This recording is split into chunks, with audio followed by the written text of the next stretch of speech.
Hiya, I'm Bruce Fumi. When I say the forgotten kings of Scotland, who do you think about? Say Scottish history, and there are three royals the majority of people think about. Robert the Bruce, Mary Queen of Scots, and Bonnie Prince Charlie. The holy trinity of Scottish romantic monarchy. Each has their celebrity enhanced by tragedy. Each has their fame accentuated by a key turning point in our history. Whether we're subsumed into England, whether we become Protestant, whether we move to constitutional monarchy.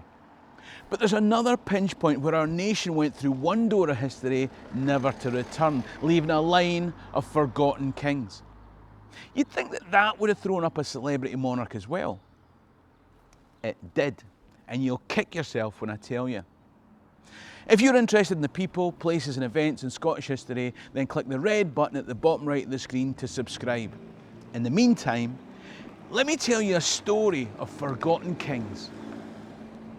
Three turning points, three alternative routes that we never lived. If we'd been subsumed into the England of Edward Longshanks, how would history have been different? Better rugby teams and male voice choirs? Delilah standing there laughing but lived to laugh another day? Are there alternative futures where Mary Stuart and Charles Edward succeeded and Marty McFly speaking Gaelic and celebrating Mardi Gras? I suppose we'll never know. There's an earlier turning point that we're forgetting. Now, various people watch my videos, from those with a passing curiosity about Scottish monarchy who really don't want a long story, to the aficionados of Scottish history who frankly didn't come here for Welsh rugby jokes and a Back to the Future reference. Don't worry, they've clicked away now and it's just you and me. I'm hoping that you've heard of the Canmore dynasty. If not, don't worry, there's a playlist on my channel and most of the names in this story can be forgotten. It's the pattern that matters. Now, King Malcolm Canmore and Saint Margaret, their son Duncan was king after them. Their next son Edgar, then Alexander, and then finally their youngest boy David. You've probably heard of David I. Now, his son predeceased him, so his grandson became King Malcolm IV. He didn't have kids and they call him Malcolm the Maiden. And so the next in line was his younger brother, William the Lion. I mean, he wasn't actually a lion, that's a sobriquet. If he was a lion, it would have been a pet name. Anyway, William's sons Alexander II and his sons Alexander III. It was Alexander III's death without a male heir that caused the Wars of Independence. No heir, the country splits, hence Edward of England, independence lost, decades of fighting, death and destruction, and Robert the Bruce saving us from becoming Welsh. So, that's the Canmore dynasty. I don't expect you to remember all the names, but here's what I do expect. I expect the list broadly made sense to you. A king dies, their eldest son takes over. When that guy dies, his son takes over. A son predeceased the dad, and then a grandson takes over. If no progeny, then the original king's brother. Obviously not Prince Harry. What colour will the baby be? You never for a minute question a system that you're familiar with, even if you didn't know it's called primogeniture. The thing is that it never happened before. It was completely new. The Canmore dynasty brought primogeniture to Scotland. So what happened before that? Now, a family tree is about to appear on screen. Again, the names don't matter. Now, I'll be saying the names, but I'm a trained expert wearing a safety harness with an emergency crew and a medical helicopter on standby. All you need to know is the pattern of kingship. Now, the guy seen as the first king of Scots is Kenneth MacAlpin. That's him there. The second king was his brother Donald. The third was his nephew Constantine, followed by his brother Aed, then his nephew and his second cousin or something, Sheridan. How does that work? I really don't know. We then jump back across for Donald II at number 6, and then his cousin Constantine II at number 7. Forget the names, but I hope you're getting the zigzag pattern. Now, here's two guys I do want you to remember. Number 14 and number 15. Everything else in this video is about their descendants. So, number 14 is Kenneth III and number 15 is Malcolm II. And in 1005 there was a battle just to the west of Crieff at Moniverde. One side had Kenneth III and his men, and on the other side his cousin, who by the end of the day would be Malcolm II. Now, in Celtic tradition, their descendants would take turnabout at royal status for generations, but what developed was a battle royal between two families and two systems. The new king, Malcolm II, didn't have sons, so kingship will pass to an able male, sorry ladies, in the wider family, obviously. But dying from his own battle wounds 30 years later, Malcolm II would have been cheered, having just crushed the great-grandson of his old rival and the last barrier to installing his own grandson as King Duncan. To understand the next few years and what happened to Duncan, there's more detail in 3 videos I've made. Was Macbeth the last Celtic king of Scotland? Who was the real King Macbeth? And Malcolm Canmore. Spoiler alert, there's some killing. And yes, Macbeth is our 4th celebrity Scottish monarch, and we're approaching that turning point that I mentioned.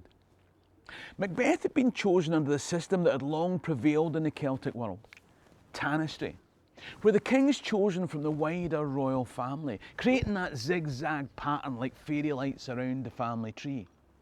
Macbeth was killed by Malcolm II's great-grandson and namesake Malcolm Canmore, and so the new king was Lulach, stepson of Macbeth and the great-grandson of Kenneth III. That shook you, didn't it? 9 months later, Malcolm Canmore and Lulach, descendants of the 2 men who'd met at the Battle of Moniverde, emulated their ancestors, and Lulach lay dead. Then came that line of Canmore kings, confining the crown to a single family with primogeniture as they Normanised Scotland. But centuries of Celtic tradition don't disappear just like that. There were the forgotten kings of Scotland. You see, Lulach had a son, Melshnachta, and growing up, his mum would tell him stories of his dad and the Canmore king who'd brought mercenaries north from England. By the light of a fire, he also heard stories of his great-great-granddad, Kenneth III, killed by the Canmore's great-grandfather, Malcolm II. Kinfolk would remind him that under their system of Tanistry, kingship rotated, and if he grew up strong and brave and respected by men, then his turn would come. And so, in 1078, now fully grown, Melshnachta defied Canmore rule. But he was comprehensively defeated.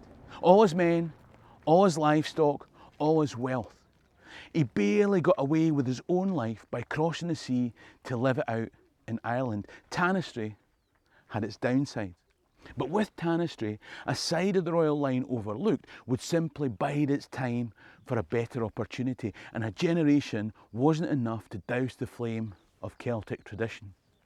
And so Lulach's grandson, Angus, reared with the same stories as his uncle Melshnachta, sought his chance to lead the fight for Celtic Scotland against one of Canmore's sons, David I, the Normaniser in chief, who never came north of the Tay. His base was in Roxburgh. Now, we call it the Borders, but it was the heart of David's kingdom. South of here is Stracathro.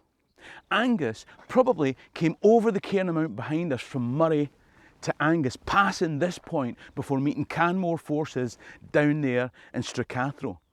At the end of a long and bloody fight, Angus was dead.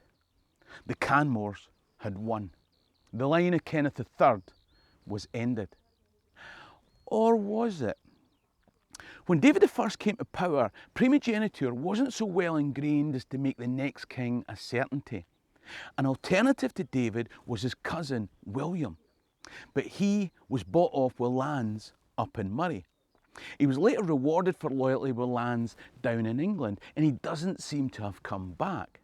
But if I've got this straight, and you might want to buy a book by Richard Oram called Domination and Lordship, Scotland 1070 to 1230, just in case, Link in the description below, by the way. But if I've got this straight, then before William headed south, this Canmore descendant's first marriage was in Moray, and the woman that he married was a descendant of Lulach. Aye.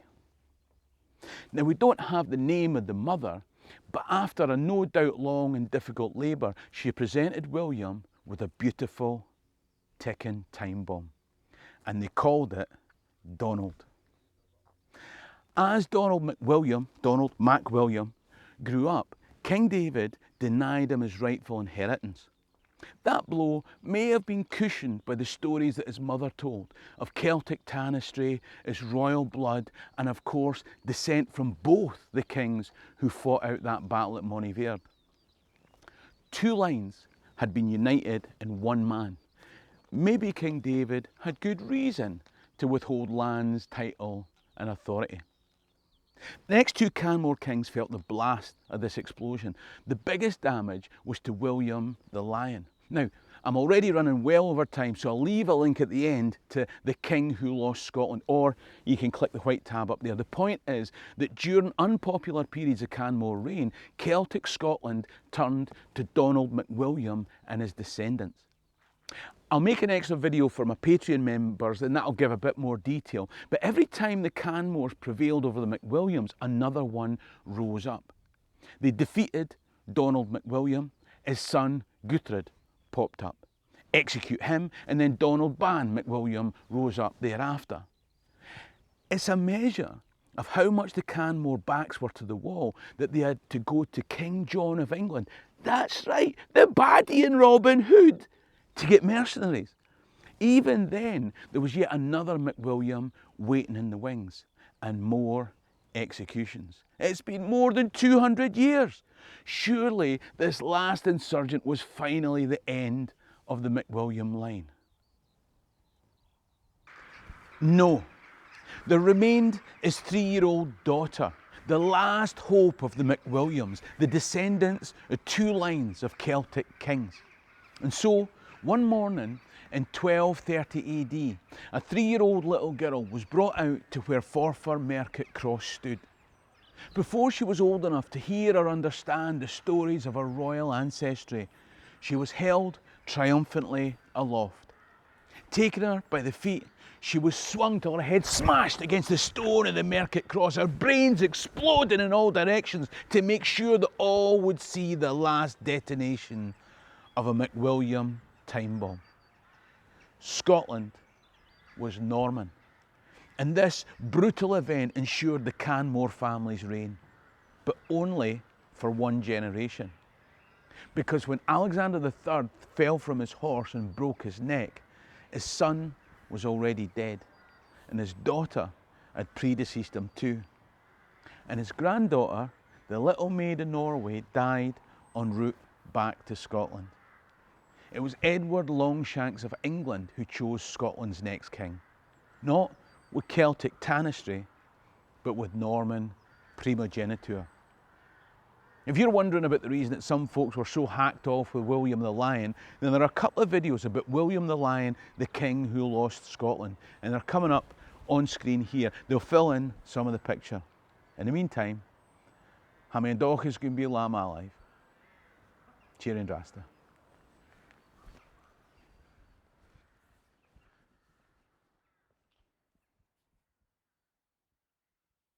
Is that okay?